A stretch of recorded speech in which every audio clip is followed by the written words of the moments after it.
Estamos numa série de sermões e temos feito uma pergunta: o que toda família precisa? Você tem refletido sobre isso nesses dias? O que a tua família precisa? O que a minha família precisa? Faça essa pergunta para a pessoa que está ao seu lado: o que as famílias precisam?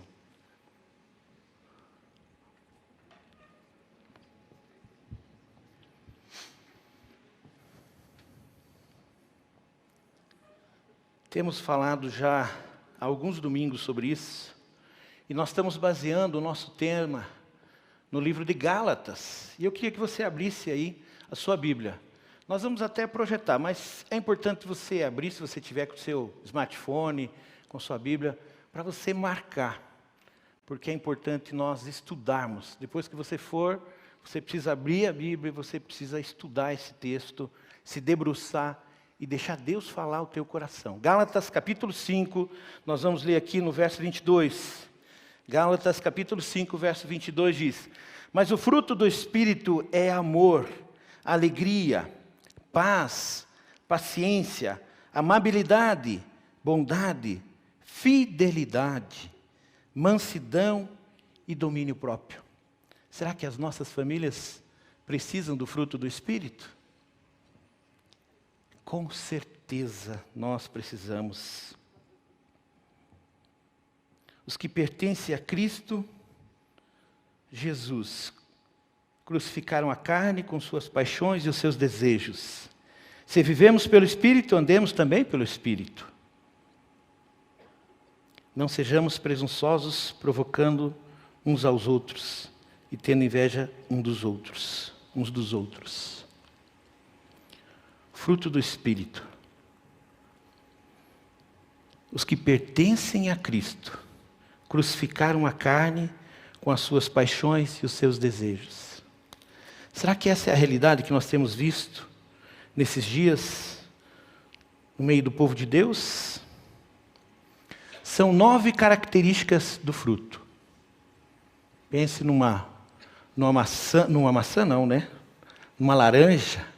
São 9 gomos, mas é um só fruto, é uma laranja. Então cada gomo tem a mesma importância, não tem um gomo que é mais importante do que o outro. Na verdade, nós precisamos de todos eles. Mas alguns nós desenvolvemos mais e outros menos. Mas nós precisamos de todos eles. E hoje nós vamos falar sobre fidelidade. Toda família precisa de fidelidade. No culto da manhã, hoje, nos 2 cultos, pastor Tiago e a ministra Ariane falaram sobre bondade e amabilidade. E se você não participou do culto, não assistiu, faça isso. Entre no YouTube e assista. Uma mensagem linda que vai falar muito ao seu coração. Pode ter certeza. Fidelidade. Precisamos que esse gomo do fruto do Espírito seja visível nos membros da nossa família. A palavra grega pistis, traduzida por fidelidade, significa fé em Deus. Fidelidade aos padrões da verdade que é a palavra de Deus. Fidelidade à palavra de Deus. Fidedignidade no trato com outras pessoas é uma virtude pessoal e descreve uma pessoa que é digna de confiança. Você é uma pessoa digna de confiança? Nos seus relacionamentos, as pessoas podem confiar em você?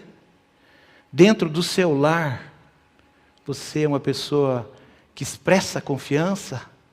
As pessoas têm segurança na maneira como você vive? Na maneira como você demonstra o amor? Essa virtude é o gomo do fruto que todo cristão deve buscar desenvolver. Fidelidade. O que toda família precisa? Fidelidade em um mundo hostil. Estamos vivendo em um mundo hostil? Estamos vivendo em um mundo onde temos que realmente ser perseverantes na fidelidade a Deus? Mas uma coisa que me veio à mente quando estava preparando esse material, quando pensamos que toda família precisa, não podemos deixar de pensar qual é a condição das famílias. Qual é a condição da sua família? Tudo perfeitinho, tudo funcionando, tudo dentro dos conformes? Será que essa é a realidade das famílias hoje? Uma condição muito importante a ser observada em nossas famílias, grande parte das nossas famílias originalmente são disfuncionais.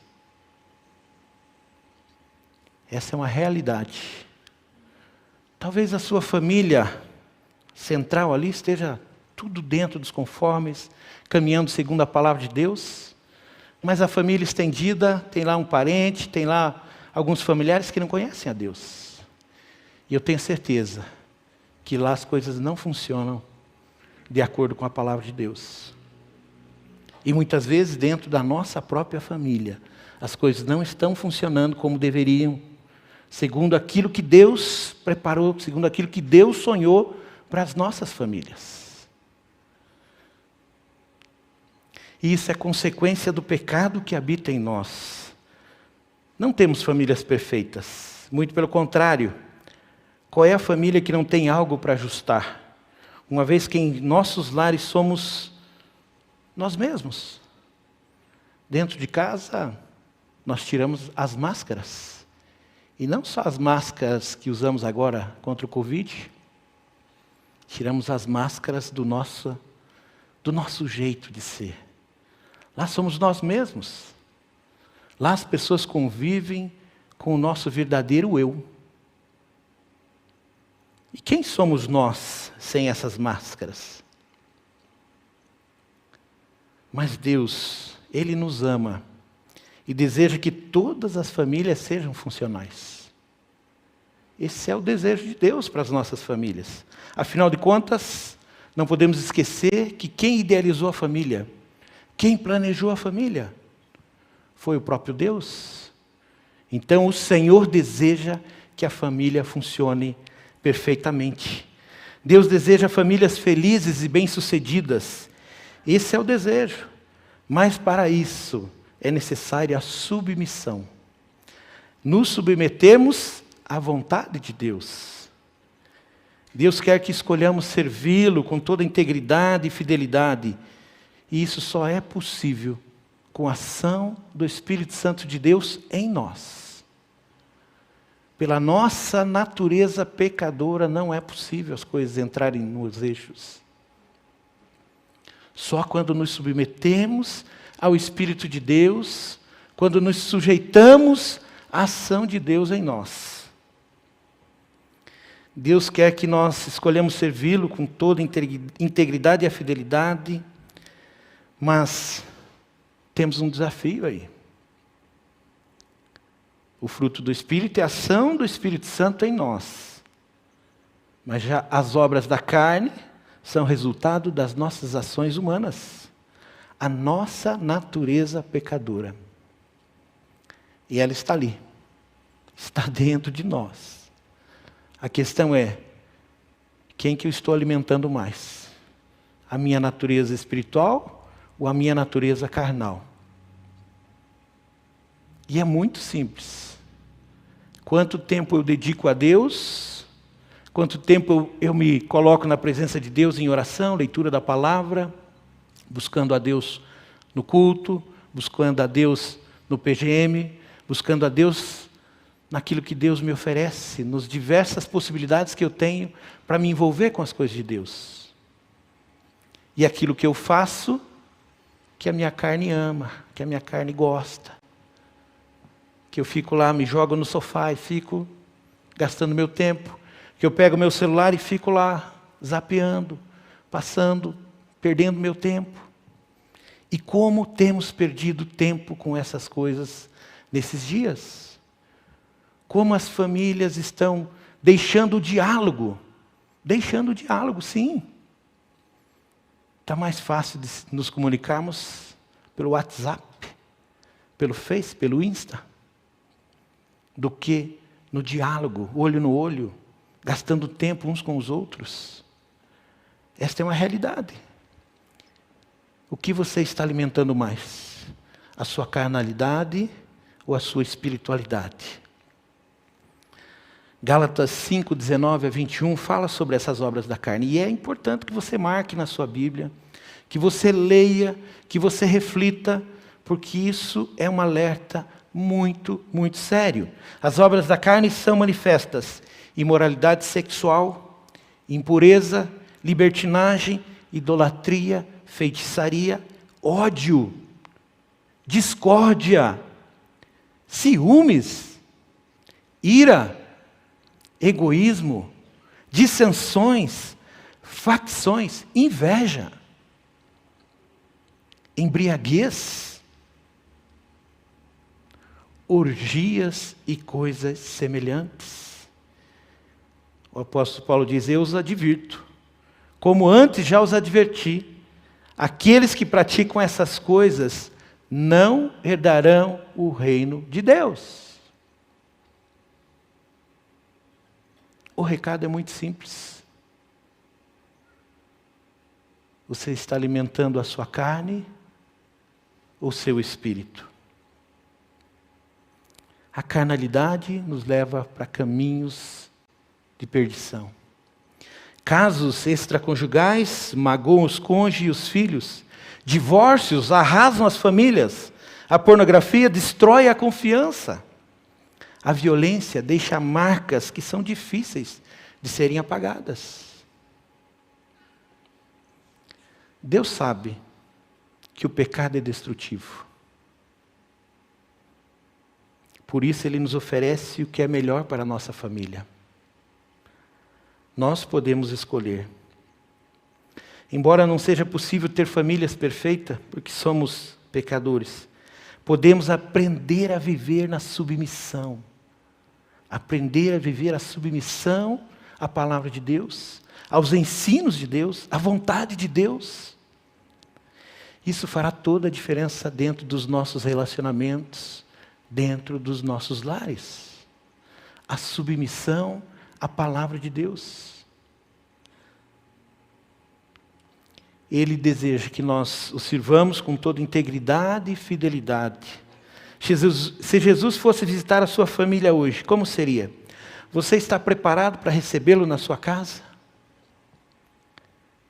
Se Jesus fosse te visitar hoje, a casa está preparada para recebê-lo? A família está preparada para recebê-lo? Acompanhe comigo esta cena. Jesus está vindo. A família está sentada na sala da casa e em seguida o telefone toca. A pessoa ao telefone é Jesus. E ele avisa a família que irá fazer uma visita naquela mesma noite. Depois de se certificar que o telefonema não era um trote, pois o telefone fora desconectado 2 dias antes, a família percebe que tem de se preparar para a visita de Jesus. Assim, apressadamente, começam a limpar a casa. O pai substitui as imagens na parede por cruzes. A mãe esconde as revistas da mesinha de centro e põe ali a Bíblia. O filho adolescente discretamente remove alguns itens questionáveis de debaixo da cama. Os outros membros da família se apressam para esconder todas as coisas que podem ser consideradas não sagradas. Durante o frenesi da preparação para a visita de Jesus, 3 visitantes, em momentos distintos, batem à porta. O primeiro visitante pede donativos para cestas básicas de alimentos. O segundo visitante diz que estava levantando dinheiro para o abrigo de mulheres que sofrem abusos e são maltratadas em casa. O último visitante acaba de ter um acidente de carro e pede para usar o telefone a fim de pedir ajuda. Nas 3 ocasiões, a família despede rapidamente o visitante, exclamando: estamos muito ocupados nesse momento. Um convidado muito especial está vindo nos visitar. Vá pedir isso ao vizinho. Não podemos te ajudar. A família olha para o relógio, faltam apenas alguns minutos para meia-noite. Portanto, sabem que Jesus chegará a qualquer momento. Para realmente impressioná-lo, todos eles se sentam, abrem a Bíblia numa página aleatória e começam a lê-la em voz alta. O texto que por acaso encontro é o de Mateus 25, do 41 ao 45. Então, Ele dirá aos que estiverem à sua esquerda: malditos, apartem-se de mim para o fogo eterno, preparado para o diabo e seus anjos. Pois eu tive fome e vocês não me deram de comer. Eu tive sede e não me deram de beber. Eu fui estrangeiro e vocês não me acolheram. Necessitei de roupas e vocês não me vestiram. Estive enfermo e preso e vocês não me visitaram. Eles também responderão: Senhor, quando te vimos com fome, ou com sede, ou estrangeiro, ou necessitando de roupas, ou enfermo, ou preso, e não te ajudamos? Ele responderá: digo a verdade, o que vocês deixaram de fazer a algum desses pequeninos, também a mim deixaram de fazê-lo. No momento em que a família acaba a leitura desse trecho, o relógio bate meia-noite. O filho adolescente diz: acho que Jesus não vem mais nos visitar. Após alguns momentos de silêncio, a mãe responde: creio que Jesus já esteve aqui. E se essa visita fosse na sua casa, na sua família? O que você limparia em sua casa se Jesus estivesse indo te visitar?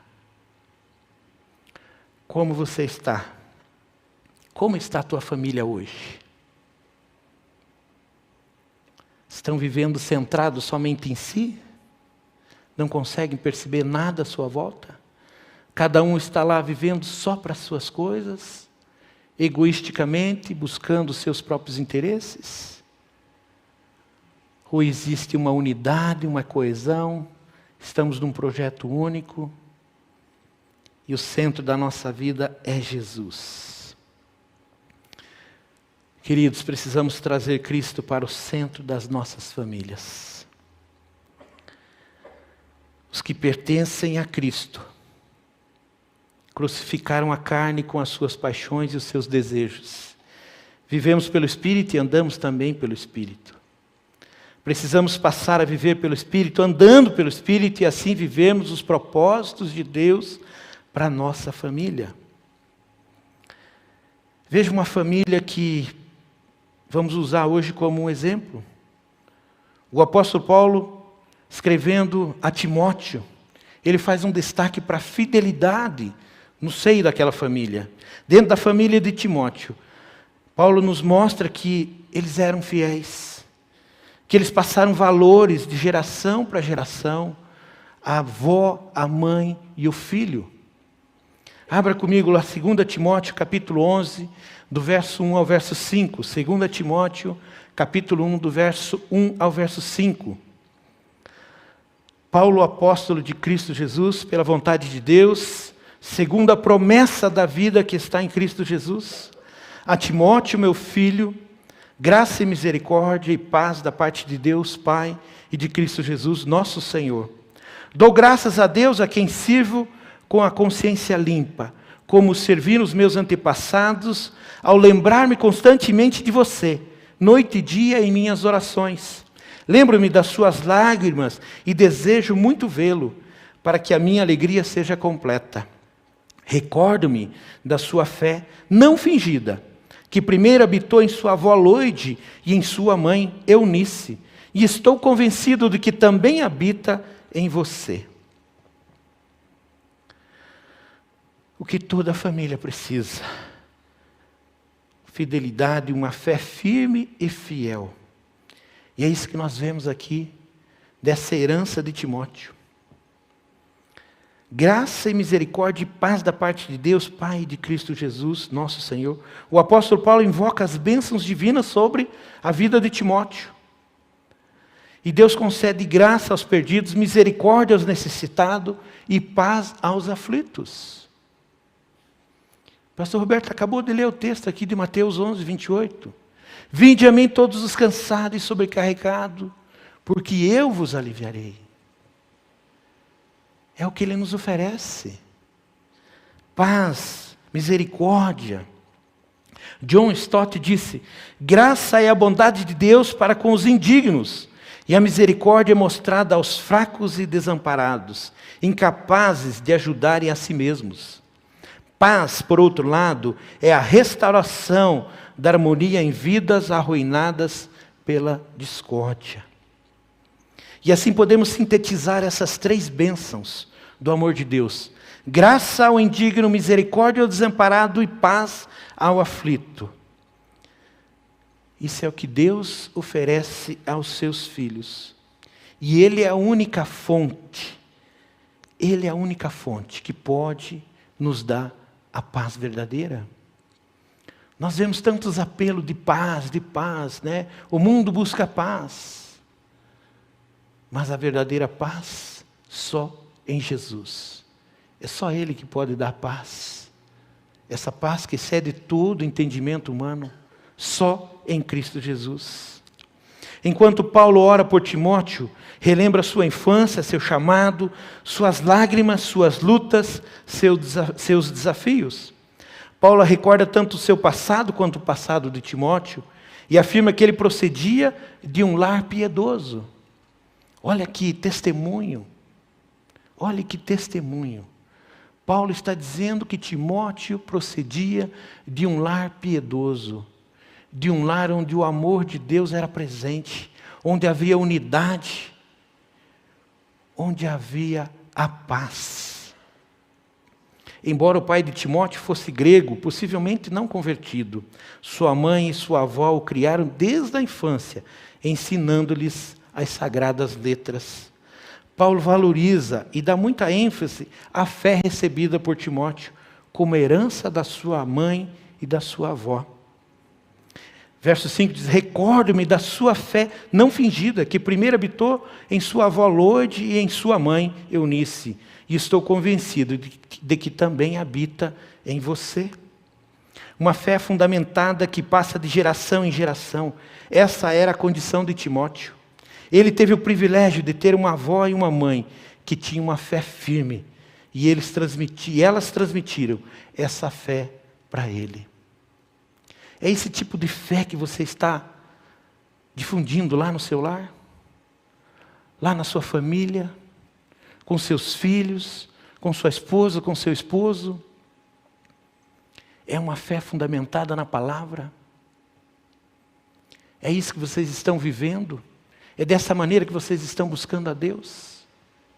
Com fidelidade? Passando algo de valor, de herança eterna para aqueles que você ama? Qual é a condição da sua fé?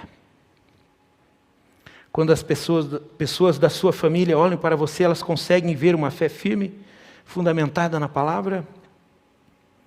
O ensino que Timóteo presenciou foi tão eficaz que ele também exibia uma fé sem fingimento.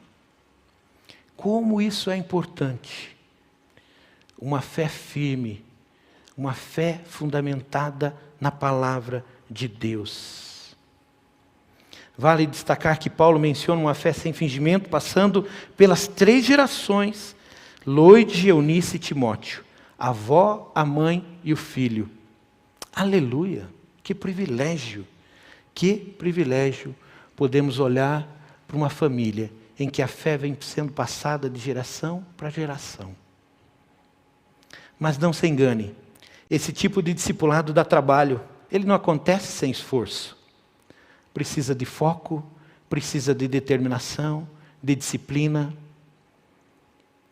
É muito comum os pais de hoje fazerem o impossível para que seus filhos sejam bem-sucedidos nos estudos, nos esportes, nas artes.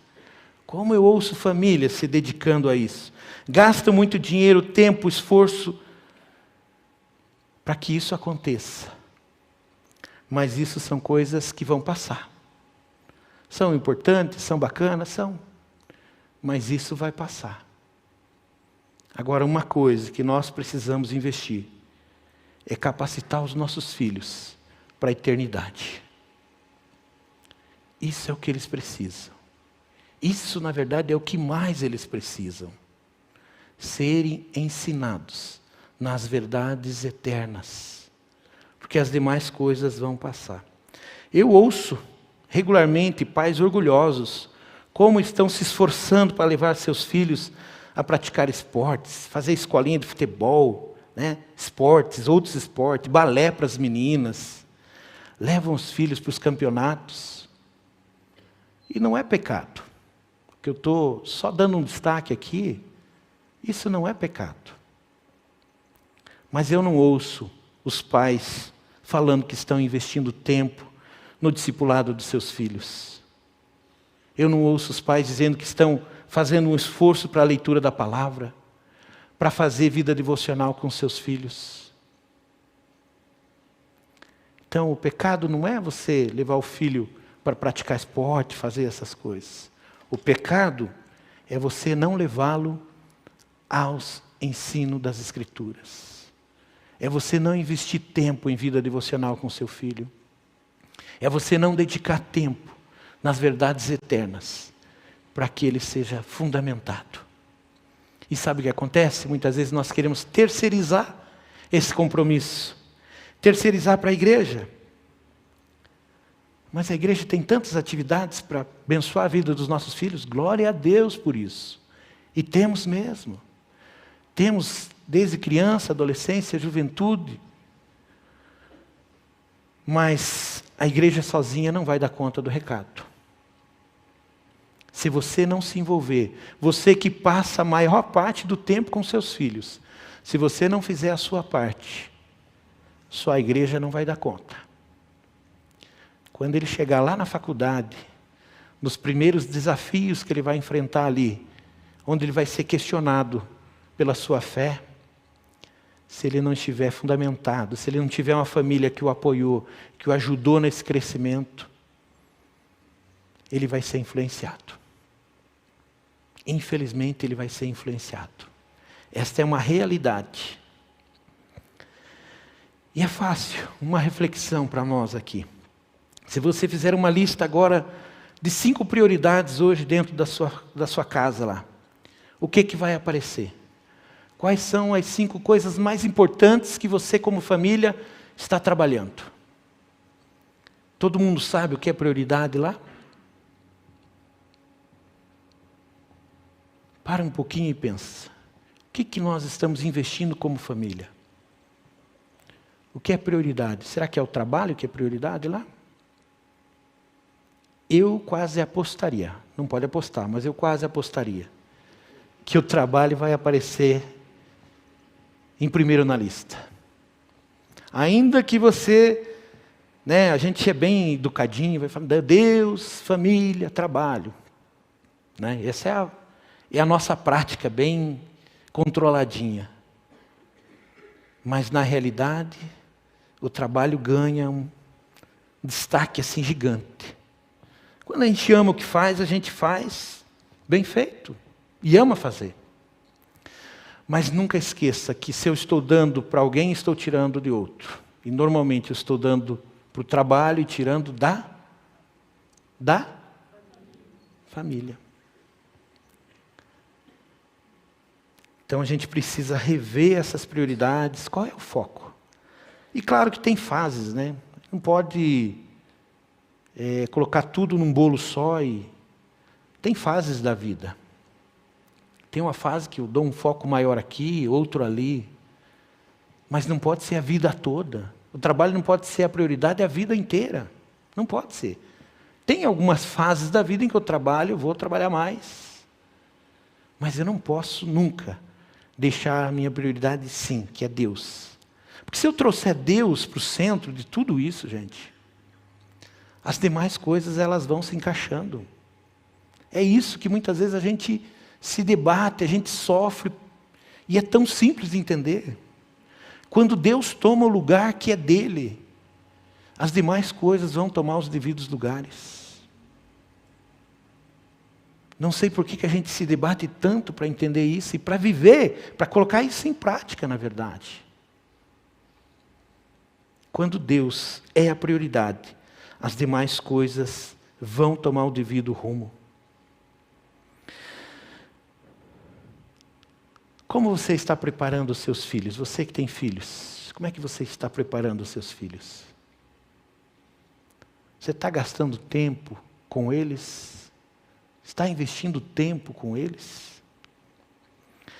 Você está investindo tempo para eles serem bem-sucedidos segundo o conceito do mundo, para eles serem discípulos de Cristo. Pai, se querem ter filhos Timóteos comprometidos com o Senhor, é preciso que o futuro espiritual dos filhos seja posto como um assunto de suprema importância. Se nós queremos ter uma família, segundo os conceitos, os propósitos que a palavra nos ensina, precisamos investir na vida dos nossos filhos. Lembre-se, depois da família, ninguém influencia mais os nossos filhos do que os amigos. Para você, quem são as suas influências? Estão te abençoando ou gerando afastamento das coisas de Deus? Veja o exemplo de Timóteo. Paulo foi o pai na fé dele e foi o seu grande mentor espiritual. Como intercessor incansável, Paulo mantinha Timóteo em seu coração e em suas orações dia e noite. Quem são os seus amigos? Quem são os amigos, você que é jovem, adolescente? Quem são os seus amigos? Eles os levam para mais perto de Jesus ou eles se afastam de Jesus? Ao olharmos para esse discipulado do apóstolo Paulo, podemos ver que um jovem que recebeu na sua família os fundamentos da sua fé, e por isso Paulo se alegrava com a história e a herança de fé de Timóteo. Era algo visível. Qual é a sua herança em relação ao Evangelho? Qual é a sua geração de seguidores de Cristo? A minha geração é a primeira geração. Eu e meus irmãos fomos os primeiros convertidos lá da minha casa. Ed já é qual a geração, Ed? Quarta geração. Você imaginou que privilégio? Pastor Roberto, quinta geração. Qual é a tua geração? Você já pensou no privilégio? Mas a minha filha é a segunda geração. E os meus netinhos, em nome de Jesus, terceira geração. Amém? E nós estamos trabalhando nisso, para que eles conheçam a Jesus. Nós estamos fazendo o dever de casa, investindo tempo na vida deles.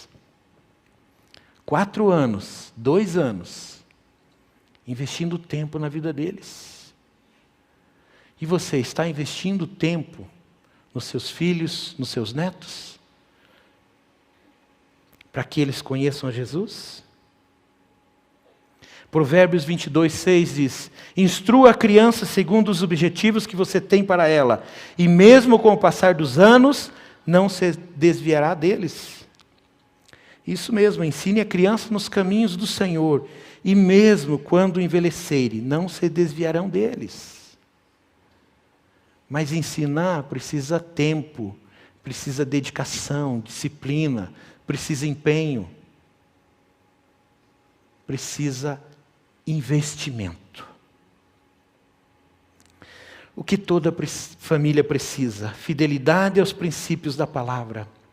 Timóteo capítulo 3, do verso 14 e 15 diz: quanto a você, porém, permaneça nas coisas que aprendeu, das quais tem convicção, pois você sabe de quem o aprendeu, porque desde criança você conhece as sagradas letras, que são capazes de torná-lo sábio para a salvação mediante a fé em Cristo Jesus.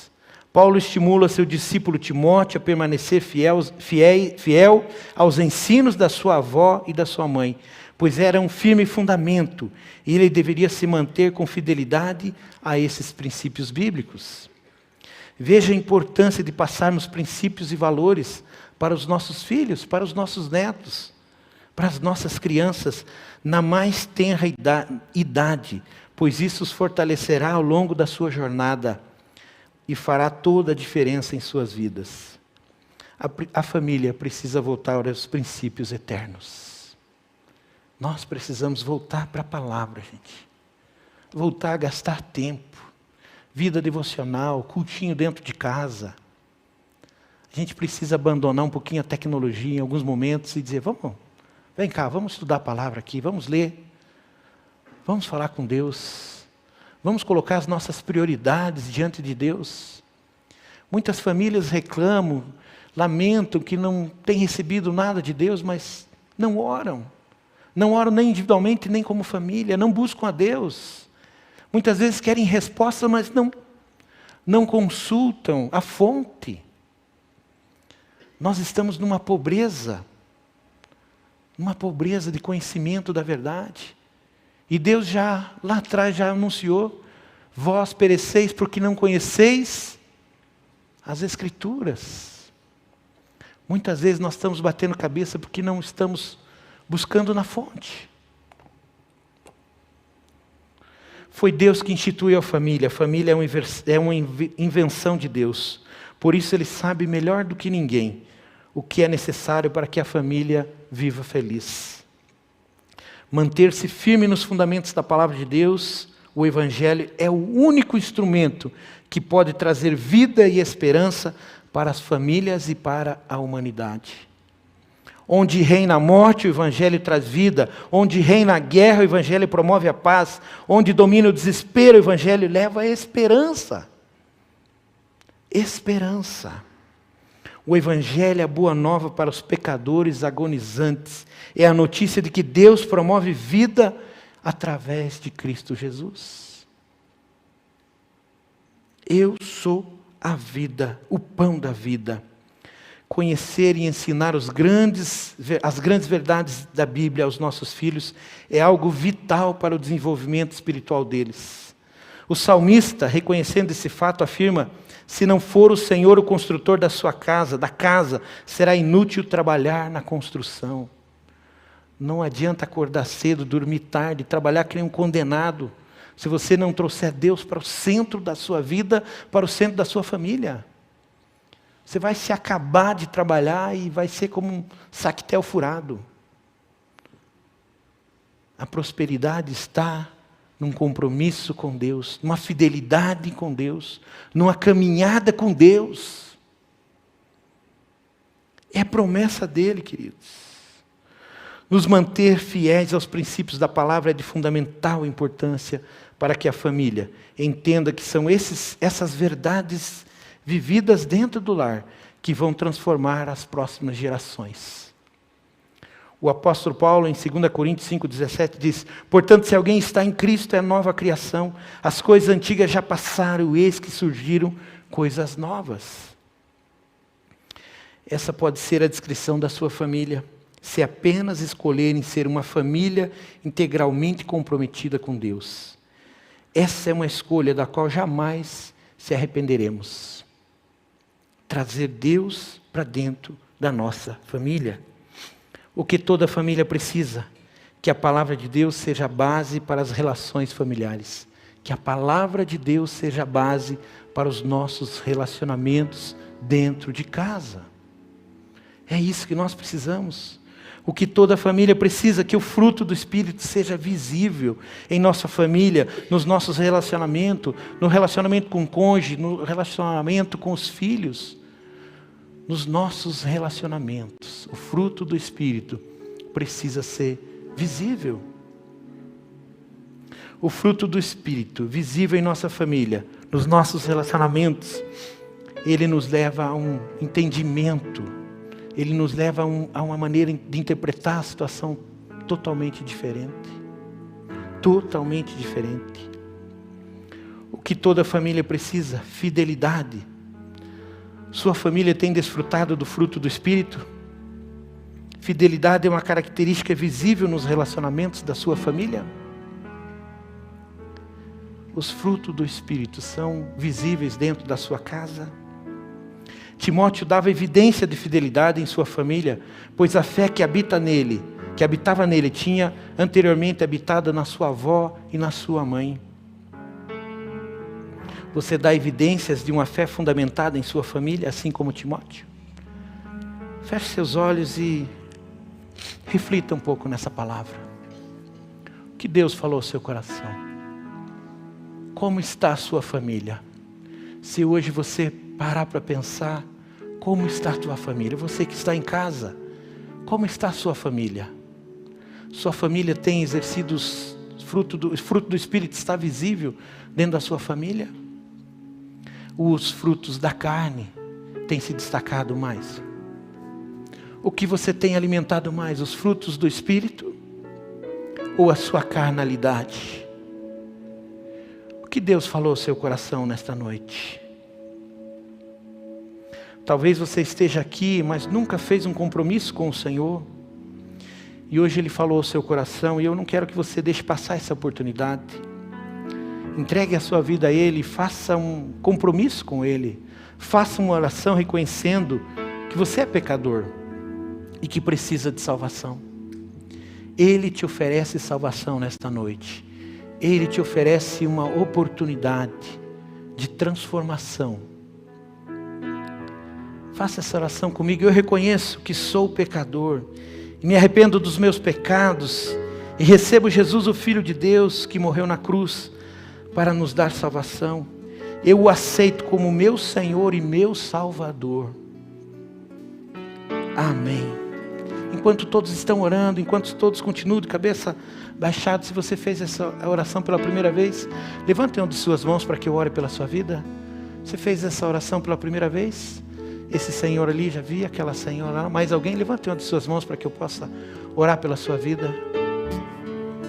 Faça isso lá, o casal lá no fundo. Mais alguém? Aqui 2 senhoras. Amém. Que Deus abençoe o coração de vocês. Que Deus enche o coração de vocês. Aquele jovem no fundo, já vi. Nós vamos começar a cantar. E eu queria que você que tomou essa decisão, vem aqui para nós orarmos com você. Nós temos pastores, ministros que querem te dar um abraço, que querem orar com você. Faça isso, dê um passo de fé.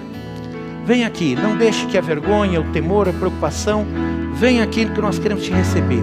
Nós queremos orar por você. Vamos ficar em pé, vamos adorar a Deus. Você dê um passo, vem aqui. Entregue a sua vida, nós queremos orar por você. Queremos te conhecer, queremos orar pela sua vida. Pastores, venham aqui. Que a bênção se derrame até 1000 gerações, tua família, teus filhos e os filhos dos teus filhos. Que a bênção se derrame até 1000 gerações, tua família e teus filhos e os filhos de teus filhos. Sua presença te acompanhe por detrás, por diante, do teu lado e em ti. É contigo e é por ti, de dia e de noite, tua entrada e saída, em teu riso, em teu choro. E é contigo, é por ti, é contigo, é por ti, é contigo, é por ti, é contigo, é por ti, é por ti.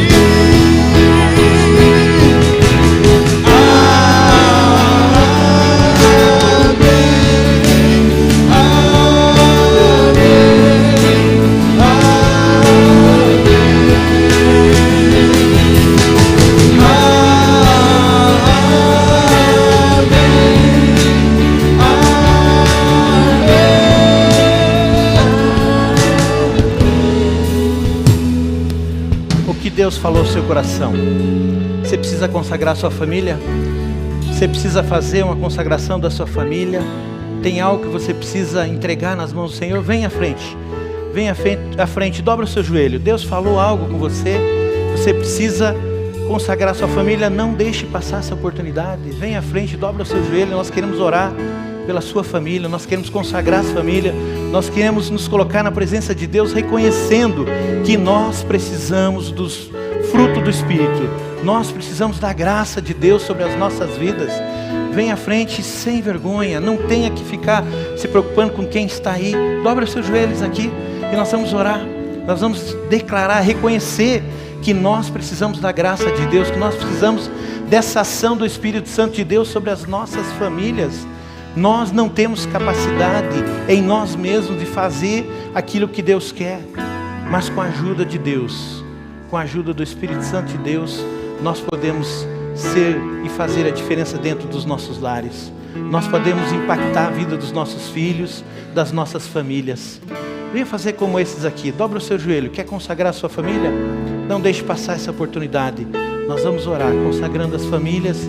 Nós vamos reconhecer que nós precisamos dessa graça de Deus, que nós precisamos dessa bondade de Deus, dessa ação de Deus sobre as nossas famílias, porque Ele, só Ele, pode realmente transformar o ambiente dentro das nossas casas, dentro dos nossos lares. Sem Ele, nós, na nossa força, na nossa capacidade, não temos condições nenhuma de fazer nada.